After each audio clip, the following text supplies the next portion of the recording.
नमस्कार, मेरो नाम गोकुल खनाल, टेक्निकल गोकुल खनाल च्यानलमा तपाईलाई स्वागत छ। आजको यस भिडियोमा चाहिँ तपाईहरुलाई डबल पावर सकेट कसरी लगाउनु भन्ने विषयमा फुल प्र्याक्टिकल सहित सिकाउन गइरहेको छु। तपाईले यो भिडियो हेरिसकेपछि सजिलैसँग डबल पावर सकेट वायरिङ गर्न अनि कसरी कस्तो ठाउँमा लगाउनु भन्ने विषयमा सम्पूर्ण कुरा सिक्न सक्नुहुन्छ।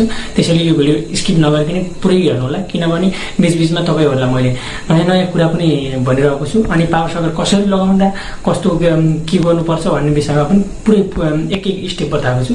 त्यसैले यो भिडियोलाई स्किप नगरिकन पुरै भिडियो हेर्नु होला।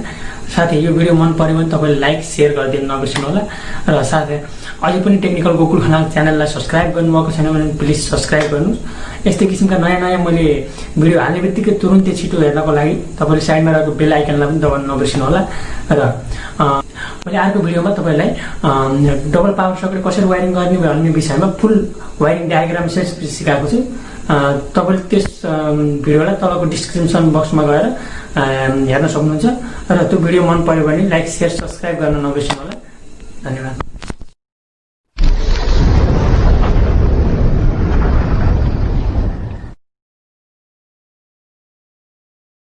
आज हामीले डबल पावर सकेटलाई यस्तो तरिकाले इन्स्टल वा लगाउन सिक्दैछौँ।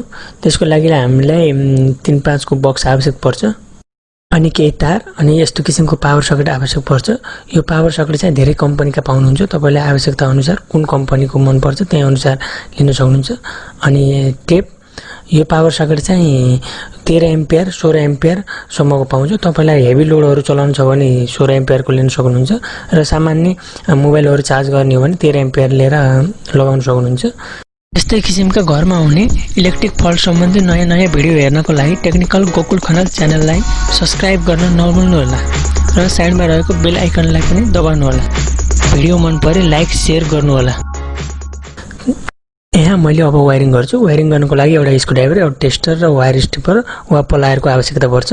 अब केही तारले हामीले वायरिङ गर्छौँ। यस भिडियोमा डबल पावर सकेट वायरिङ गर्ने फुल प्र्याक्टिकल सहित सिकाएको छु भने अर्को भिडियोमा तपाईहरुलाई वायरिङ डायग्राम सहित सिकाएको छु, जसको भिडियो लिंक तपाईलाई डिस्क्रिप्सन बक्समा तल दिएको छु, त्यहाँ गएर हेर्न सक्नुहुन्छ।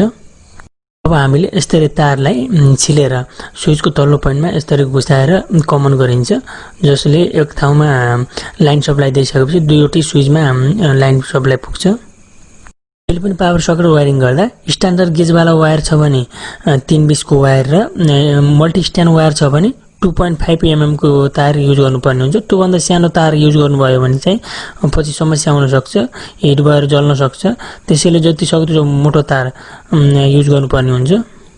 इन्डिकेटरका दुईवटा पोइन्टलाई राम्रोसँग छिलेर एकदम राम्रोसँग बटारेर यो अलिकति तार काटेर त्यसको 5 पिन सकेटको पोइन्टमा यस्तो किसिमले न्युट्रल पोइन्ट जुन पछाडीबाट राइट साइडमा हुन्छ त्यसलाई हल्का घुसाएर एकदम राम्रोसँग टाइट गरेर इन्डिकेटरलाई पनि यस्तो सेट गरेर लगाउनु पर्ने हुन्छ। अनि तारलाई यस्तो किसिमले नापेर काटेर थोरै छिलेर बटारेर लगाउनु पर्ने हुन्छ। अनि इन्डिकेटर अर्को 5 पिन सकेटमा पनि लगाउनु पर्ने हुन्छ। त्यस्तै किसिमले एकदम राम्ररी थोरै छिलेर राम्रोसँग बटारेर अनि हल्का माथि टुप्पो हालेर अनि तार घुसाएर हल्का अडाउने, किनभने पछि लाइन सप्लाई दिने बेलामा न्युट्रल त्यही पोइन्टमा दिनुपर्ने हुन्छ। त्यसैले थोरै अडाउनु पर्ने हुन्छ।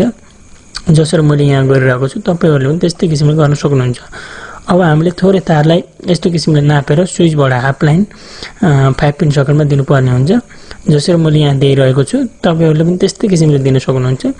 अनि एकदम राम्रोसँग टाइट हुनुपर्ने हुन्छ। यदि राम्ररी टाइट भएन भने तपाईहरुलाई पछि समस्या हुन सक्छ, वा स्विच बिग्रिने, आगो लाग्ने जस्तो डर हुन्छ अनि स्पार्क हुने जस्तो समस्या हुन्छ। त्यसैले टाइट चाहिँ एकदम राम्रोसँग गर्नुपर्ने हुन्छ। टाइट गरिसकेपछि एकचोटि तारलाई हल्का तानेर पनि हेर्नुपर्ने हुन्छ। फेरि थोरै तार लिएर त्यसको टुप्पोलाई हल्का छिलेर यस्तो किसिमले मोडेर फेरि स्विचको माथिल्लो पोइन्टमा यसरी तार घुसाएर बिस्तारै नअत्तिकिन एकदम टाइट गर्नुपर्ने हुन्छ। मैले पनि यहाँ टाइट गरेर लगाएको छु। अब यसलाई अर्को 5 पिन सकेटको एल लेखेको साइड वा लाइन दिने पोइन्ट जुन लेफ्ट साइडमा हुन्छ त्यसमा लगाएर यसरी एकदम टाइट गर्नुपर्ने हुन्छ। अब यसरी टाइट गरिसकेपछि हाम्रो अब एउटा अर्थिङ पोइन्ट मात्रै बाँकी रहन्छ। अर्थिङ पोइन्टलाई पनि थोरै खोलेर म पछि लुप गरेको छु। यहाँ यस्तो किसिमले काटेर सबै लाइन दिनुपर्ने पोइन्टहरु सबै जोड्नु पर्ने हुन्छ। तपाईहरुले यस्तो काम गर्दा जहिले पनि लाइन मिटर बक्सबाट अफ गर्नुपर्ने हुन्छ। एमसीबी दुईटै झारेर मात्र काम गर्नुपर्ने हुन्छ। यदि तपाईहरु प्रोफेसनल इलेक्ट्रिशियन हैन भने एकदम सेफ्टी चाहिँ ख्याल गर्नुपर्ने हुन्छ। अब यसरी सम्पूर्ण काम सकिसकेपछि अर्थिङ पोइन्टलाई पनि हामीले यसरी एउटा सकेटदेखि अर्को सकेटको माथिल्लो पोइन्टमा अर्थिङ पोइन्टमा लुप गरिन्छ। एउटा तार यसरी लुप गरिसकेपछि एक ठाउँमा मात्र अर्थिङ दिए पनि अर्को ठाउँमा त्यही कमन भएर जान्छ। अब यसरी मैले सुरुमा अर्थिङ पोइन्ट दिनुपर्ने हुन्छ। त्यसैले मैले यहाँ अर्थिङ पोइन्ट यस्तो किसिमले लुप गरेर अर्थिङ पोइन्ट माथिल्लो पोइन्टमा लाएर एकदम टाइट गरिरहेको छु। तपाईहरुले पनि सकेसम्म सुरुमा अर्थिङ पोइन्टलाई नै राख्नुपर्ने हुन्छ। पावर सकेट वा यो 5 पिन सकेट जोड्ने भएको क्रममा मैले यहाँ अब न्युट्रल पोइन्ट जोड्दै छु। न्युट्रल पोइन्टको लागि चाहिँ पहिला हामीले लुप गरेथ्यौं, एउटा सकेटदेखि अर्को सकेटमा लुप गरेथ्यौं। त्यसैमा खोलेर एउटा पोइन्टमा चाहिँ न्युट्रल दिनुपर्ने हुन्छ। यहाँ मैले पनि त्यस्तै किसिमले न्युट्रल दिएको छु। न्युट्रल तार जोडिसकेपछि पनि एकदम राम्रोसँग टाइट गर्नुपर्ने हुन्छ, जसरी मैले यहाँ गरिरहेको छु। अनि गरिसकेपछि यस्तो किसिमले तान्नु पर्ने हुन्छ। जसरी मैले तानेर यहाँ चेक गरे तपाईहरुले पनि त्यस्तै किसिमले तानेर चेक गर्नुपर्ने हुन्छ। अब यो हाम्रो चाहिँ लाइन हो। लाइन पोइन्टलाई चाहिँ हामीले माथि स्विचको तल्लो पोइन्टमा कमन गरिरहेको छ एउटा तार। त्यस्तै तारमा एउटा पोइन्टमा चाहिँ यो लाइनलाई दिन्छ। यो लाइन जोड्ने क्रममा चाहिँ एकदम ख्याल गर्नुपर्ने हुन्छ। यसलाई चाहिँ राम्रोसँग तार बटारेर स्विचमा राम्रोसँग घुसाएर मात्र एकदम टाइट गर्नुपर्ने हुन्छ। थोरै घुसेर टाइट गरियो भने पछि समस्या हुन सक्छ। त्यसैले एकदम राम्रोसँग घुसाएर एकदम टाइट गर्नुपर्ने हुन्छ। यहाँ मैले सम्पूर्ण तारहरु जोडिसके। यहाँ चाहिँ अब सम्पूर्ण तारहरुलाई बोर्डमा फिक्स गरेर मैले यस्तो किसिमले टाइट गर्दै छु। तपाईहरुले पनि यस्तै किसिमले टाइट गर्नुपर्ने हुन्छ। मैले चाहिँ यहाँ यो 3-5 को बक्सलाई चाहिँ पहिले नै फिट गरिसकेको थिएँ, किनभने यहाँ मैले तपाईहरुलाई भिडियो बनाउनु भन्दा अगाडि नै यो बक्सलाई फिट गरिसकेको थिएँ। तपाईहरुले पनि यस्तै ब्लगहरुमा पावर सकेटहरु ठोक्नु पर्ने छ भने तपाईहरुले पहिला पलाइको एउटा टुक्रालाई काँटीलेको सहायताले ठोक्नु पर्ने हुन्छ। अनि त्यसमाथि मात्र स्क्रू लगाएर बक्सलाई अडाउनु पर्ने हुन्छ। जसरी मैले यहाँ अडाएर पावर सकेट लगाएँ त्यस्तै किसिमले तपाईहरुले पनि लगाउनु पर्ने हुन्छ। अब यहाँ मेरो सम्पूर्ण काम सकिसक्यो। अब यसलाई मैले एकचोटी चेक गर्छु। अब चेक गर्नको लागि चाहिँ मैले सम्पूर्ण तारहरु लिस्टमा सेट गरेर सबै मिलाइसकेपछि यसरी स्विच अन गरे, इन्डिकेटर बोल्यो। अब अर्को स्विच अन गर्छु, अर्को इन्डिकेटर पनि राम्रोसँग बोलेको छ। अब मैले लाइन टेस्टरको सहायताले चेक गर्दै छु। यो जुन राइट साइडमा वा दाहिने साइडमा हुन्छ लाइनको पोइन्ट, त्यसमा लाइन पुगेछ कि पुगेको छैन। मैले यहाँ चेक गर्दा दुईतिरै एकदम लाइन पुगेको छ अनि न्युट्रल पनि राम्रै आएको छ।